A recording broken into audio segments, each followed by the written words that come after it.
Speak to Laura Blumenfeld. She was a senior policy advisor at the U.S. State Department for the Middle East peace process. She's now a senior fellow at Johns Hopkins School of Advanced International Studies. Laura, always good to have you on the program. So we haven't heard an official response from the U.S., but what implication do you think this ruling has for the U.S., especially in terms of sending military aid to Israel?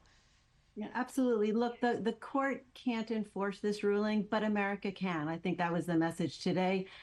You hear from Netanyahu and from many Israelis. They say, I'd rather be alive and dead. I'd rather be alive and hated than dead and loved.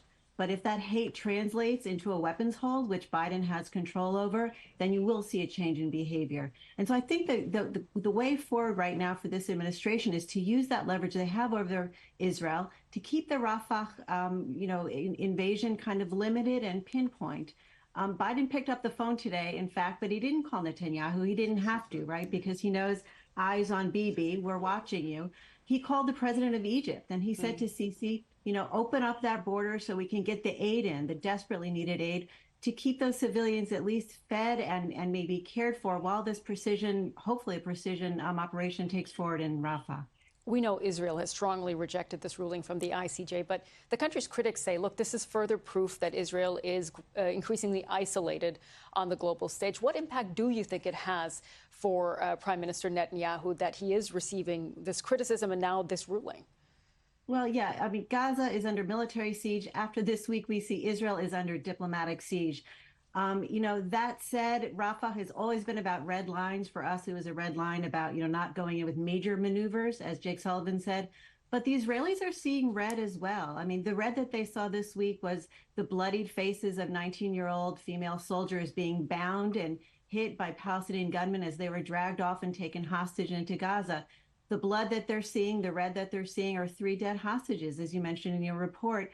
And finally, there was a release this week, an awful clip of a father and son Palestinian who came in on October 7th, admitting that they raped and then murdered an Israeli woman. So they've got their own red lines, and it's very hard to push back on that. That's why Biden is working so hard for this hostage release. And that was the second good piece of news that came out of his phone call with President Sisi of Egypt. He said that we're looking at some new initiatives for a hostage deal. I think that's the key to unlock it all. What about what is happening in Rafah right now? Because people said that after the ICJ ruling, there were fresh strikes by warplanes in the southern part of Gaza. Is Israel's operation in Rafah already at scale?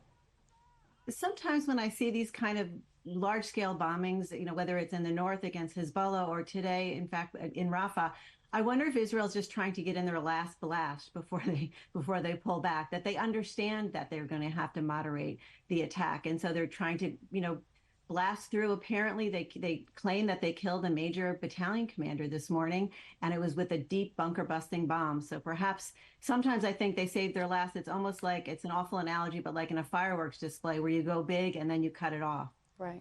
And here in the U.S., we've seen the Speaker of the House, Mike Johnson, say that the Israeli Prime Minister, Benjamin Netanyahu, will address a joint session of Congress. We don't know anything more about the timing of this yet, but what do you think of this? I think I'm glad you mentioned it because, that Biden earned his summer vacation at the beach this weekend. It's a holiday weekend, Memorial Day weekend. But there's trouble on Tuesday when he comes back to work because we've got, yes, the speaker has invited Netanyahu. I mean, last time he came and addressed Congress, it was terrible. It was under President Obama, during the Iran negotiations for a nuclear deal. And it split the Democratic Party and embarrassed the president, Obama at the time, Biden today. That's problematic. The aid pier, not clear if that's working, right? The trucks can get in, or the aid can get into Gaza, but are they able to distribute it? Not too clearly.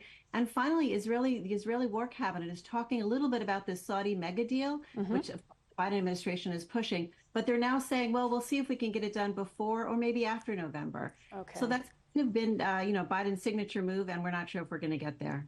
Laura, thank you as always for your analysis tonight. Thank you.